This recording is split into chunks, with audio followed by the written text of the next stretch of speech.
is there in Calgary. Josh, this is what Stephen Harper campaigned for. He made a calculation right from the start, and he got what he wanted. Well, I can tell you, Donna, that our decision desk has made a lot of conservatives here in Calgary very, very happy. Our announcement of a conservative majority has really electrified this crowd. And certainly one of the things I think is going to be interesting is that all through this campaign, Stephen Harper kept asking for a majority, but he never really explained what he wants to do with that, what he could do with a majority government that he hasn't been able to do with a minority government for the past 5 years. And frankly, Donna, it now looks like we're going to find out. Well, not bad for an election that he didn't want, huh? Not bad. You know, Donna, I was in that very room that Jacques is in 2006, and I can tell you, even though the Conservatives won the election in 2006, it did not feel like a victory.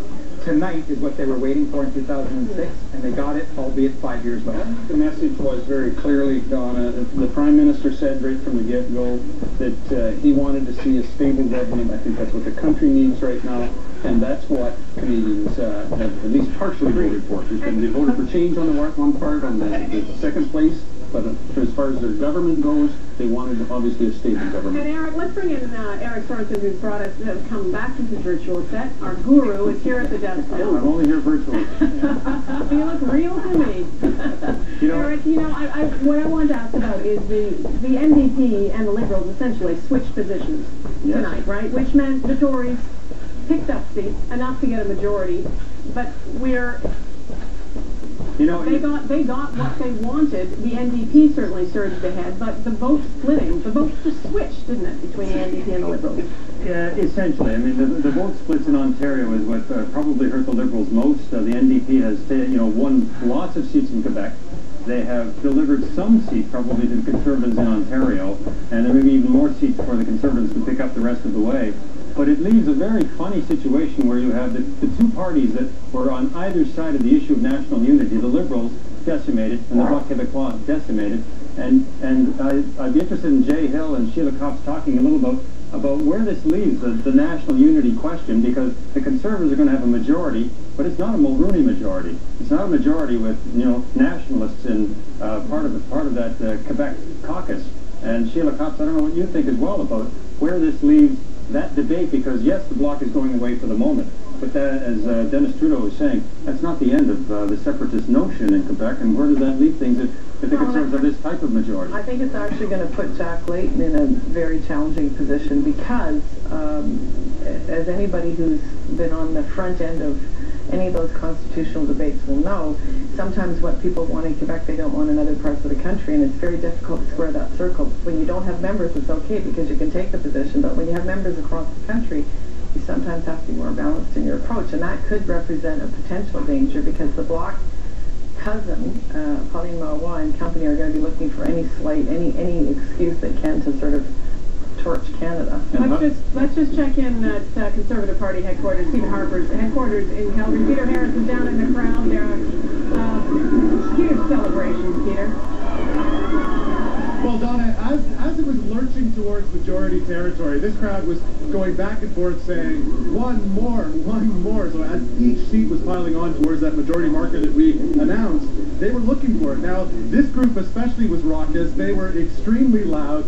I think this is something that Stephen Harper was talking about all through the campaign. He's worked for years for this. And here's one supporter that was particularly loud in the crowd. So now I'm putting you on the spot. What do you think now that it's actually happened?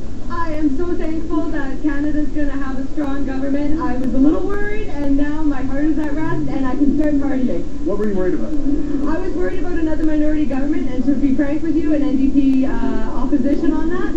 It wouldn't have worked out well for Canada. It wouldn't have worked out well internationally, and it's so good to see that the left vote is split, and the Conservatives are it.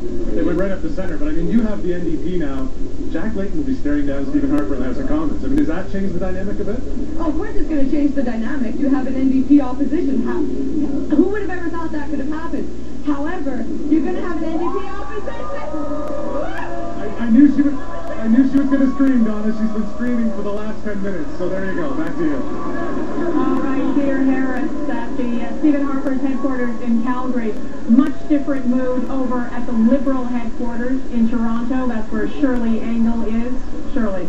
Well, Donna, there's hardly anyone in this room, just small pockets of people shaking their head in disbelief, mouthing the words, "Oh my God." This is a night of unprecedented defeat for the Liberals in many ways. Number one, the Conservative majority. They were trying to prevent even a Conservative minority. Number two, for the first time in history, losing official opposition status to the NDP, and in a brutal way that we still don't know if it's even worse than 1984. We still obviously haven't seen all the seats.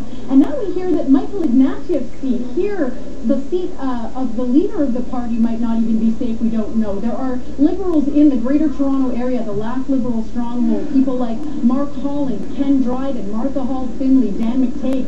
These are Liberals who are stars in the party. They make up the core of the party, and we still don't know if they're elected. So what you're seeing tonight is the defeat of this party, and some are even saying behind the scenes that this could be just what the Liberal Party needs, that they need to they're going to go down, they need to go down all the way, they need to really do some soul searching. The post-mortem in many ways has already begun. A lot of people wondering what went wrong. Perhaps Canadians really did feel this was an unnecessary election, and they seem to have overwhelmingly rejected what Mr. Ignatieff is selling. So a lot of teary eyes here tonight, Donna. Yeah, and I just want to bring in Eric Sorensen. Michael Ignatieff himself looks like he's losing his seat.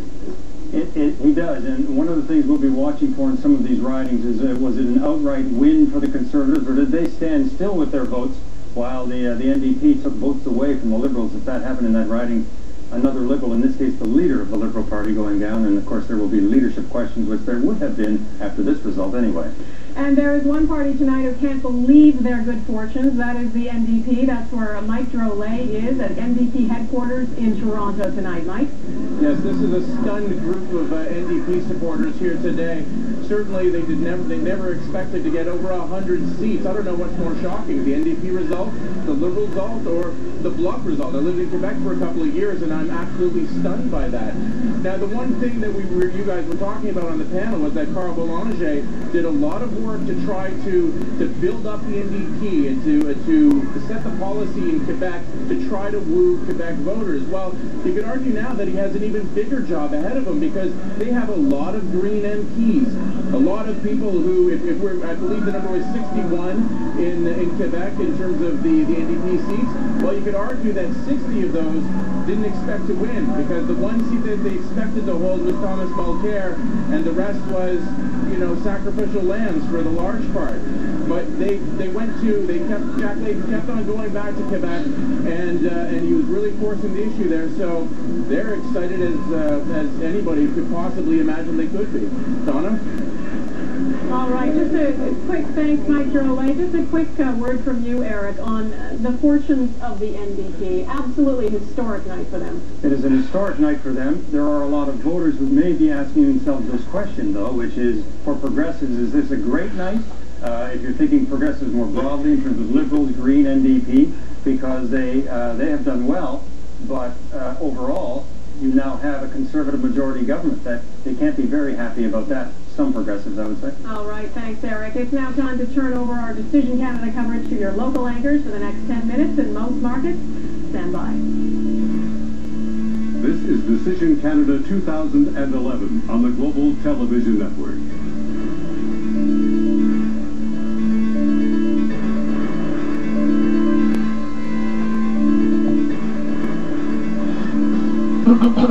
BC results are coming in very slowly, but we are starting to see some numbers as Conservatives and New Democrats celebrate across the rest of the country. Good evening and welcome back to our local coverage of the 2011 federal election. Celebrations breaking out in riding offices across the province as more and more BC candidates wait to see that magic word elected beside their names. We'll go straight to the latest results now. So here's Jill Kropp in our Results Center. Jill.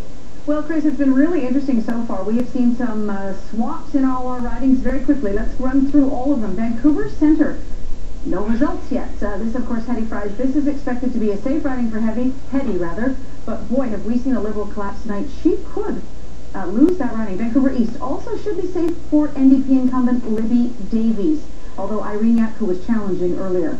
Vancouver Kingsway, Tran Nguyen is challenging Don Davies, who is the incumbent there. So he could be in a little bit of trouble. Vancouver Quadra. This is going back and forth. Look how close that is between incumbent Joyce Murray, the Liberal, and Conservative Deborah Meredith. Very tight race there. Vancouver South. Way Young in the lead at this point. Ujjal Dosanjh has to be concerned about how this night is going to turn out for him. Keep in mind, though, early numbers. North Vancouver, Andrew Weston in a battle, or Saxton rather, in a battle with Khalid Noor Mohammed, the Liberal candidate surging there. West Vancouver Sunshine Coast, Sea to Sky, John Weston, the incumbent, is being challenged by Terry Platt of the NDP.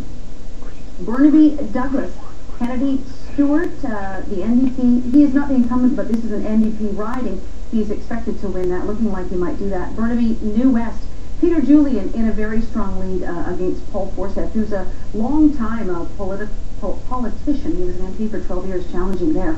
New Westminster, Coquitlam, Finn Donnelly in the lead for the NDP. Diana Dilworth of the Conservatives challenging. She's currently a Port Moody city councillor. She could be headed to Ottawa, depending on how the polls play out through the rest of the night. Delta Richmond East, as expected, the Conservative Carrie Lynn Findlay running away with that one. One of the few where we've seen somebody running away. This as well, Richmond Alice Wong of the Conservatives expected to take this. Looks like she will. In Port Moody, Westwood, Coquitlam, James Moore, the incumbent MP. He is going to win tonight. I'm going to go on a bit of a limb there, but I think he's probably safely got that wrapped up. That's it for the Metro Vancouver area. Joining us now, Rick Weber from Global Okanagan. All right, thanks, Jill. We're taking a look at the interior ridings for British Columbia, as well as some Fraser Valley ridings and the north. And we're starting in Abbotsford. We've just in the last couple of minutes had a list of ridings where the candidates have been confirmed elected, and Abbotsford is one of them, the Conservative candidate. Mark Straw was hoping to take over for his dad as the Conservative MP, and that has happened. He's been declared elected just in the last couple of minutes. And then in British Columbia Southern Interior, watching this riding, the incumbent, one of the only incumbents in the Interior who's NDP, Alex Adamanenko, and he is in the lead right now. Kamloops, Thompson, Caribou. Another riding, you just never know how it's going to go, but the incumbent, Kathy McLeod, is doing well tonight to keep that seat. And our next riding is Kelowna Lake Country. Ron Cannon, the MP for the Conservative MP, has been declared elected in that riding, so no surprise there by any means. And in Kootenay, Columbia, David Wilkes, the Conservative candidate, has also been declared elected just in the last couple of minutes. Moving on to Okanagan-Coquihalla, where they were looking to replace Stockwell Day, and there was quite a competition to become the Conservative nominee there, and it looks like the Conservatives are going to keep that riding. In Okanagan, Shuswap, Colin Mays declared elected, longtime Conservative MP in that riding, so again, a lot of Conservatives being elected in the interior. Dick Harris having no problem. He's been elected many times in Caribou, Prince George, and looks like he's on his way there tonight. And in Prince George, Peace River, Lois Boone is a former provincial politician, and we wondered if she would give the Conservatives a run for money, but the Conservatives are leading there. And in Skeena-Bulkley Valley, the NDP incumbent, Nathan Cullen, is looking like he'll keep his riding quite handily. So that's what's going on in the interior, and right now we're going to check with Randine for the Fraser Valley and for Vancouver Island. Thank you very much for that, Rick. And we are, even though the Conservatives have been declared the majority government, there's still many interesting races taking place. Right now, there's no polls reporting, but the races between Sid Dhaliwal of the Liberals and Ginny Sims of the NDP there. In South Surrey, White Rock, Russ Hebert, he's a lock. He's expected to keep his seat, no problem. He should be declared fairly quickly. In Surrey North, Donna Cadman is tight with Jasper Sandhu. She's been called the invisible candidate, and she's going to be fighting for her life tonight. In Fleetwood, Port Cal, again, Nina Grewal should be expected to keep her seat, and she is leading there. In Langley, Mark Warwa has already been declared the victor, 64% of the votes, with 17% of the polls reporting so far. In Pitt Meadows, Maple Ridge, Randy Kemp also expected to win that seat, a fairly safe seat for the Conservatives. And in Victoria, Denise Savoie, 50% already with 8 polls reporting that is a fairly easy seat for the NDP to win in that Victoria riding. In Esquimalt, Juan de Fuca, however, no polls reporting yet, but the horse race is between Troy D'Souza and Randall Garrison of the NDP. In the Saanich Gulf Islands, Elizabeth May leading so far, none of the polls reporting, but this is a race between her and the incumbent Conservative Gary Lunn.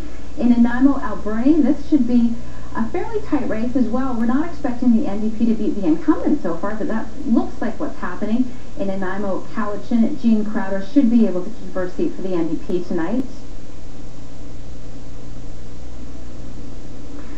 And finally, in Vancouver Island North, this is also a horse race between the NDP and the Conservative Party. John Duncan, the incumbent, leading slightly, or trailing slightly, behind Ronna Ray Leonard so far. So Chris, that's what we have so far from the election center. We'll keep you updated in just a few minutes. All right, thanks very much, Randy. Nothing confirmed, obviously, so far.